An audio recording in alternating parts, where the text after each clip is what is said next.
This is Tailgate Talk, presented by Tarpon Blue.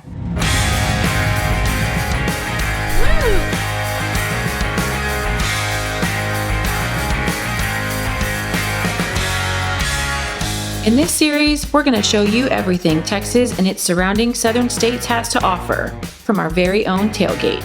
We'll take you from life on the farm and the ranch to the big city lights. This is Tailgate Talk. Come along for the ride.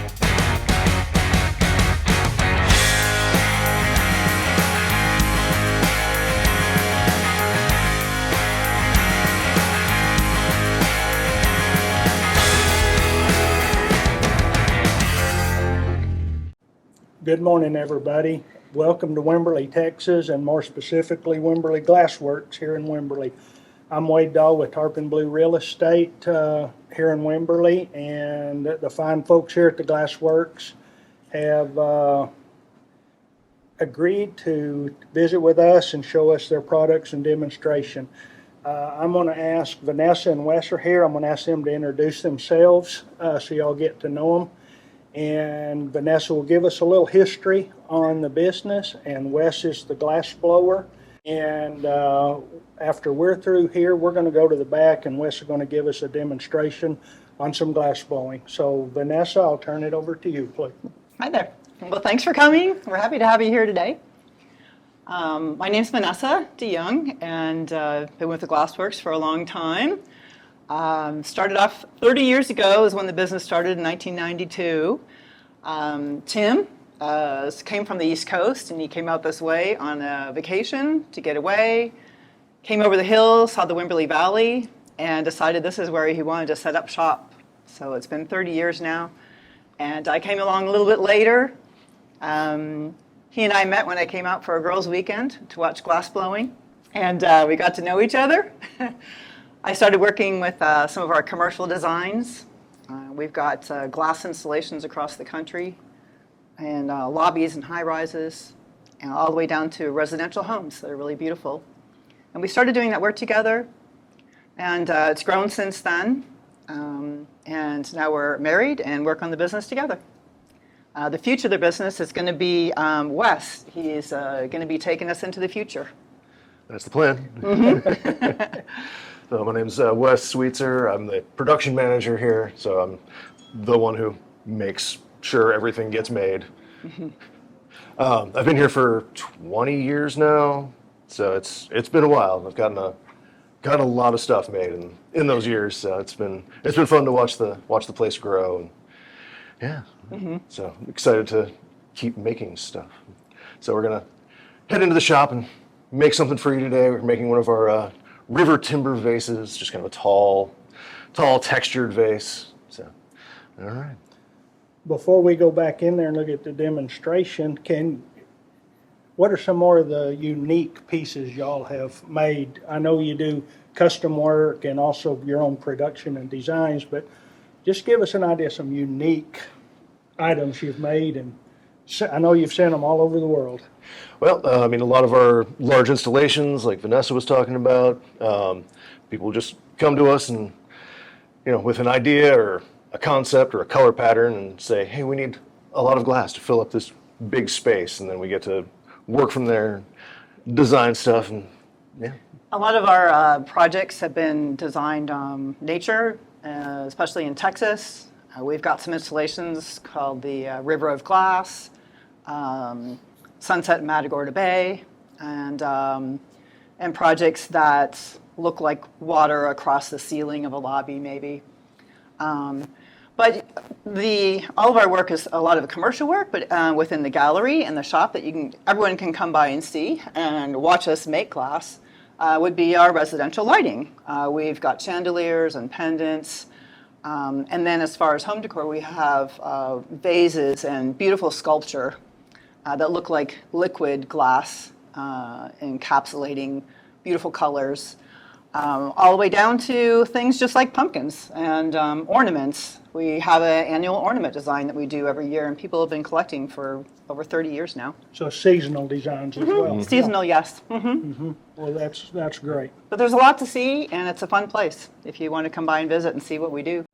Well, we've learned a little bit about the history of Wimberley Glassworks, and we're fixing to head back to the hot shop and let Wes tell us and show us what he's doing.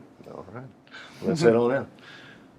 All right, so everything starts with a stainless steel pipe. You got to heat up the end a little bit to make sure the glass sticks to it. So we'll go into the furnace, got to dunk the pipe in there, turn it nice and evenly, and get a little blob of honey out of the furnace.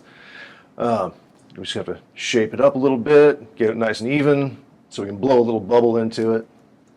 Then once we get the bubble, we'll let it cool down a little bit. We can only get a little bit of glass out of the furnace at a time, so everything's built up in layers. The bigger the piece you want to make, the more layers you put on, and this one's going to take a few layers of glass. So once we let that bubble cool down, go back into the furnace, get a little bit more glass. I'm going to start rolling over some crushed up colored glass.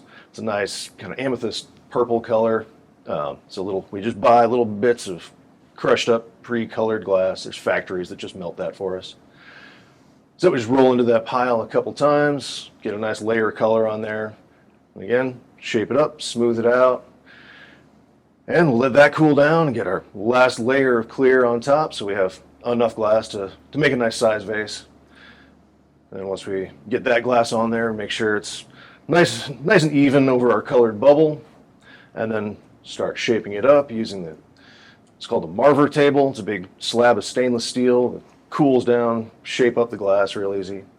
And we start blowing that out and get it to a nice big thin bubble, nice even thickness all the way around, and then we can just get it really hot, stretch it out a little bit, and then drop it down, blow it into that mold, and that mold presses a lot of texture into it. That gives us all of our kind of final design. And then once that's done, we'll make sure it's nice and flat on the bottom. We'll cool it down a little bit, make sure the heat's nice and even using that little torch. Then we break it off the pipe, put it away in the oven to cool down overnight. Once it cools down all the way for these ones, we have to kind of cut the top off, and then we can grind and polish the lip. And that's about it. So you were asking about things that were interesting, something about the river timber vases and the lighting that we have. The backstory on it is about, 7 years ago, we had a major flood here, and there was a lot of fallen wood, huge 1,000-year-old trees and hundreds of year old trees. We started taking some of that fallen wood from the flood, and that's what we took a chainsaw and drilled a core out of, the stump, to be able to make these molds that we're going to be using in there. Burns the texture into the glass as it chars, and that's the creation of our river timber series. So the molds are handmade as well. Yep. Yes, Yep. they are. Well, we're going to wind it up right now. We want to thank everybody for tuning in to Tailgate Talks, but very importantly, before we quit, I want to hand it over to Vanessa and let her give you information on how to find Wimberley Glassworks online and anywhere else we can. So Vanessa, would you let us know about that? Absolutely. We are, our website is wgw.com for Wimberley Glassworks. Been around a long time. It's a real short one. And you can find us easily. You can see our commercial work on there. You can look at demonstration times, find out all about us, and even more about installations we actually even have in the building. We're also on Facebook and Instagram and TikTok and just about anywhere you look, Wimberley Glassworks. Well, that's going to wrap it up today, but we want to thank Wimberley Glassworks, Vanessa, Wes, Nick, and Nikolai, and the whole crew here for letting us come in, and we sure hope you enjoy this week's version of Tailgate Talks. Thank you. Thanks for tuning in today, and thank you to our guests for sharing their story. Be sure to follow us on Facebook and Instagram, and subscribe to our YouTube channel. We'll see you next time on Tailgate Talk.